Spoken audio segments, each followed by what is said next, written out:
wonderful thing about an indiscriminate sell-off is it's like a bucket of cold water dumped on the hottest stocks in the market. And even after today's bounce, the red hots are still down dramatically from the recent highs.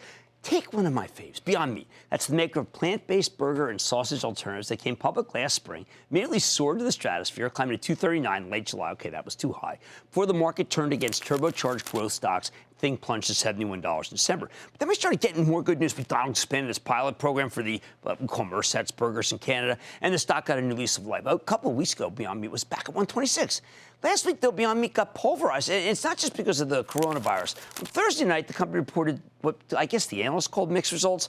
Their sales were much better than expected, up 212% year over year. The earnings were a little light for according to their numbers. More importantly, even though management gave incredibly bullish revenue guidance for the full year, the margin forecast was on the softer side. And they talked about sacrificing near-term profits to focus on aggressive growth, which is what I want. Freaked out some investors, though, and didn't help that the stock market was rolling over. So Beyond Meat plummeted 15% on Friday. We're making up some of those losses today. I think the estimates maybe got ahead of themselves because to me, these results look pretty good. So at $96, is this thing worth picking at?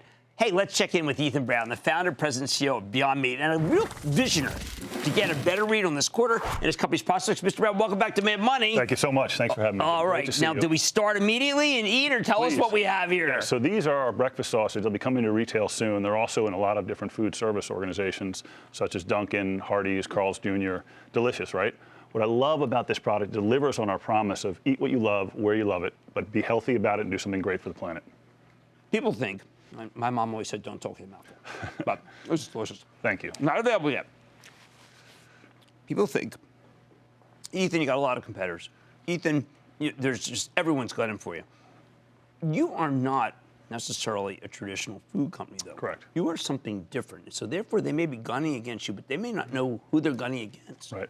Thank you for asking. So we really are an innovation engine, and that's the way that we've always run the business over the last 11 years.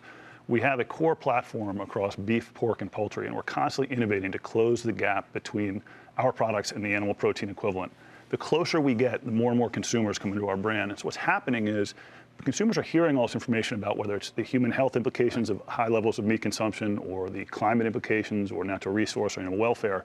Every day they're getting some piece of information around it. They want to reduce their animal protein consumption. Right. We're making that easier for them by creating products that enable them to eat what they love, to continue to enjoy those traditions and occasions, but do it with a plant-based meat versus an animal-based meat. I had the pleasure of spending a night with you eating truly delicious Beyond Meat with the chef, and it was a great night. I went home and I told my kids. And my daughter is a vegan, and you know, she said, Dad, that's not at all. That's not what it's about at all. We like it because of what they do for the planet. Now, this must be a demographic that you own.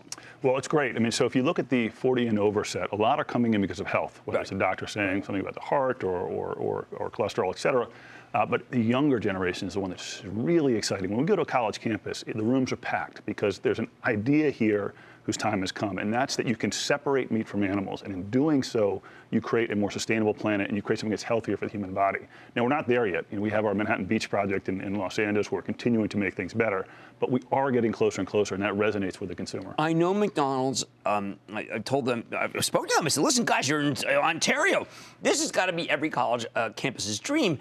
But I also know when I speak to the other guys in the same business, the actual franchisees, it's hard. They're not sure how to do it. But won't they be dragged kicking and screaming in the end? Well, I think if you look at the innovative leaders, and so we've been testing now with KFC, with McDonald's, with Hardee's, but we've also launched the chicken tenders. Yeah, absolutely. Launched with places like A&W and Carl's Jr., and then look at the Denny's and Del Tacos and Dunkin's. Starbucks in Canada, Subway in Canada. So the CEOs and the leaders of this sector that are leaning in are seeing something among the consumer. The consumer doesn't want to go to some of their places for salad. They want to go to have those traditional things that they really enjoy, and that's the value proposition that we create. The other thing that you do that I like is that you don't stop with this, which is delicious, but even the packaging you care about. Yeah. So sustainability is massive for us. It's one of our driving forces. And if you look at the Beyond Burger, compare that to an animal protein equivalent. 90% fewer emissions, 99% less water, 93% less land, about half the energy. So talk about young people hearing about that. You hear about the climate strikes that young people are doing, the flight shaming that young people are doing. There's an opportunity to make a decision at the center of your plate about what you stand for, what you don't. But there are still questions and skepticism regarding the health benefits of your product. Yeah. So I think that's largely noise that's being generated by incumbent industry groups. So if you look at I just had 2 this morning, so I'll talk about the Dunkin' sausage, right? So that has half the fat. It has 44% less saturated fat, 37% less sodium. It's got more protein and more iron.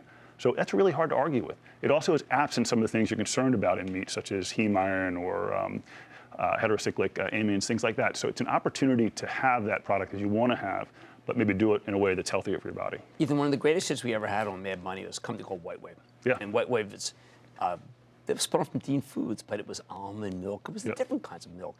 And the story was that China, the milk's bad. Yeah. So in the end, Danone bought this White Wave for a triple. Yeah. I have to believe the Chinese have to be, when this thing clears, and it will because there's 1.5 billion people, that this is their hope. Yeah, so if you think about, in the comments I made in our last earnings call, if you're interested in go back 20 years on Amazon as a small, profitable online bookseller, this is not the stock for you, right? I am very interested in what Amazon did in terms of reinvesting and continuing to grow. Right now is a moment in time for us. It's an opportunity for hyper growth. So I'm looking very serious at Asia. I've made a commitment that we're going to be producing in Asia by the end of this year. We'll do that regardless of, I think, of this health epidemic occurring right now. But think about the swine fever there. Right. So 50% of the herd was culled. We've forgotten about that already because of this next thing. Right. That's 25% of the world's hog population. I came out of the fuel cell industry. If there had been a disruption to the internal combustion engine manufacturing infrastructure where 25% disappeared overnight, we'd be going bananas trying to leapfrog and put hydrogen or electric drive technology in its place. That's our opportunity right now. We have to be active in China regardless of what's going on. You look at the EU, we're putting production in the Netherlands at the end of this month. We'll be up and running.